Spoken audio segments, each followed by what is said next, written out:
நாங்கள் இப்போ கேசரி செய்ய போகிறோம். அதில் வந்து 3 ஸ்பூன் நெய் விட்டு ரவையை நாங்கள் வறுத்தெடுக்கணும். நல்ல கோல்டு கலரில் எடுக்க தேவையில்லை, ஒரு மீடியம் இதில் நாங்கள் வறுத்தெடுத்தா போதும்.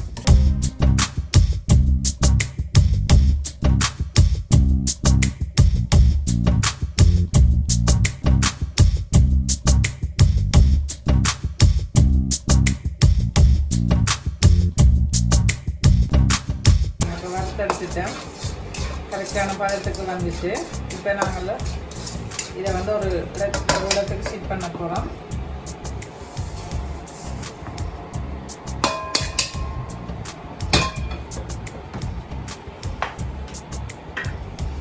அப்புறம் 2 ஸ்பூன் வந்து நெய் விடுறேன்.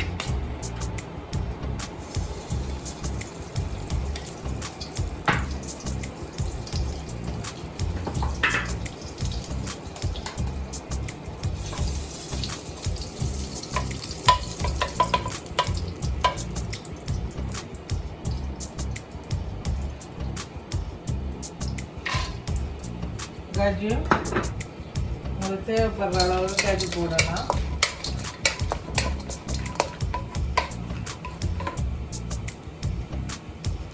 பிளம்ஸு,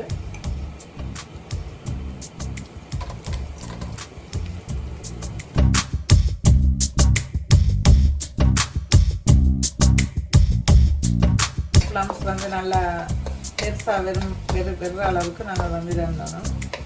பார்த்தீங்களா எவ்வளோ ஊறிக்குது. அதே மாதிரி கோல்டு கலரில் இந்த கஜு எடுத்தால் அழகாக இருக்கும். ஓகே, இதை நாங்கள் இன்னொரு பாத்திரத்துக்குள்ளே ஷீட் பண்ண போகிறோம்.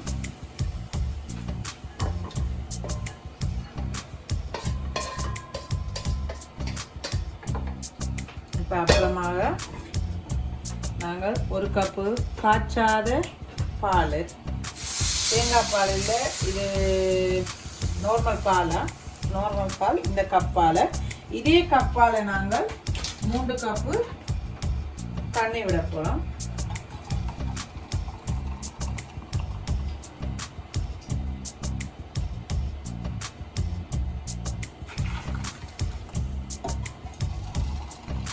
எந்த கப்பால் நாங்கள் ரவை எடுக்கிறோமோ அதே கப்பால் 1 கப்பு சீனி, 1 கப்பு பால், 3 கப்பு தண்ணி. நாங்கள் ரவை வறுத்ததான அந்த இதால் அந்த கஜு இதுகள் வந்து பிளாக்காக இருக்குது, அதை நான் எடுத்துடுறேன். இப்போ இதுக்குள்ள நாங்கள் தேவையான இதை ஓரளவு தேவையான உப்பு எடுத்துக்கிறோம். நார்மலாக ஏன்னா ஸ்வீட் போட போகிறோம், அதுக்காக கொஞ்சோண்டு. அப்புறம் வந்து இந்த கலர் உங்களுக்கு தேவையான கலர், உங்களுக்கு பிடிச்ச மாதிரி டார்க்காக வேணுமா இல்லை லைட்டாக வேணுமா அதுக்கேற்ற மாதிரி நீங்கள் கலர் போட்டுக்கலாம். என்ன கலர் பிடிக்குதோ அந்த கலர் நீங்கள் சாய்ஸ் பண்ணிக்கலாம். நார்மலாக இந்த கலர் நல்லா இருக்கும், சூட் ஆகும் கேசரிக்கு. உங்களுக்கு கலர் போதாக்கி கலர் வந்து இன்னும் கொஞ்சம் அதிகமாக தூக்கலாம். இல்லை ரவை போடும்போது கலர் பிறகு கம்மியாக காமிக்கும் உங்களுக்கு. நீங்கள் தூக்கலாக போட்டிங்கன்னா ரவை சேரும்போது ப்ளஸ் சுகர் போடும்போதெல்லாம் அது வந்து இதாகிடும். இப்போ சூடாகிட்டுது, பாலும் தண்ணியும் உப்பும் கலரிங்கும் போட்டிருக்கிறேன். இப்போ சூடாகிட்டு இப்போ நான் இந்த வறுத்து வச்ச ரவையை கொஞ்சம் கொஞ்சமாக நான் போட்டு, டப்பன்னு நாங்கள் போடக்கூடாது, கொஞ்சம் கொஞ்சம் ஏன்னா கட்டி ஆயிடும், கொஞ்சம் கொஞ்சமாக போட்டு போட்டு போட்டு போட்டு கிண்டணும். கரண்டியை விட இந்த மாதிரி நீங்கள் எடுத்து செய்வீங்கன்னா உங்களுக்கு வந்து கட்டி ஆகாது இது, அதனால் நான் இதை எடுத்துருக்குறேன். ஈஸியாக இருக்கும் உங்களுக்கு. மற்ற எந்த கரண்டி எடுத்தாலும் உங்களுக்கு கஷ்டமாக இருக்கும். இந்த மாதிரி இருந்தால் இந்த மாதிரி எடுத்து யூஸ் பண்ணிக்கோங்க.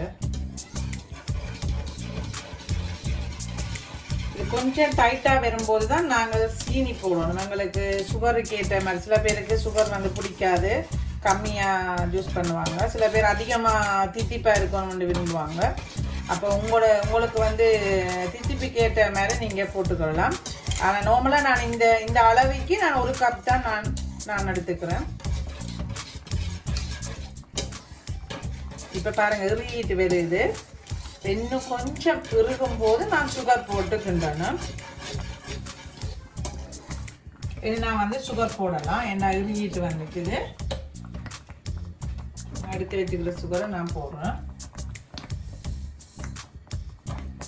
அப்புறம் நான் வச்சிருக்க கஜு பிளம்ஸ் இருக்குதுல்ல, அதையும் நான் உள்ள போட்டுக்கிறேன். நெய்யோட போட்டுக்கோங்க.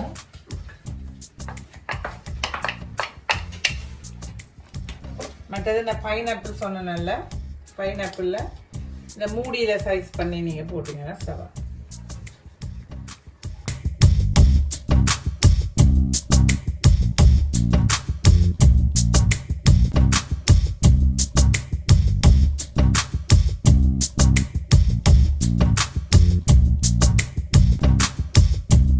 அப்புறம் வந்து நெய் கொஞ்சம் விடுங்க. நெய் கொஞ்சம் விட்டால் உங்களுக்கு 1 மாதத்துக்கு இந்த இது இருக்குது. நீங்கள் ஃப்ரிட்ஜில் வச்சு எடுத்து சூடு பண்ணி சாப்பிடலாம்.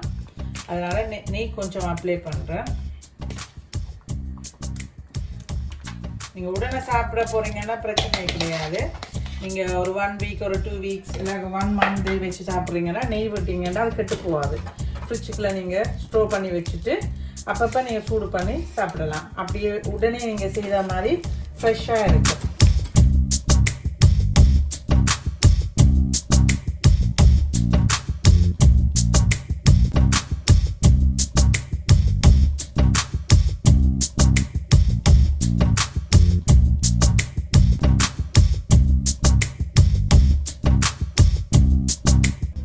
எல்லாம் கரெக்டாக தான் இருக்குது.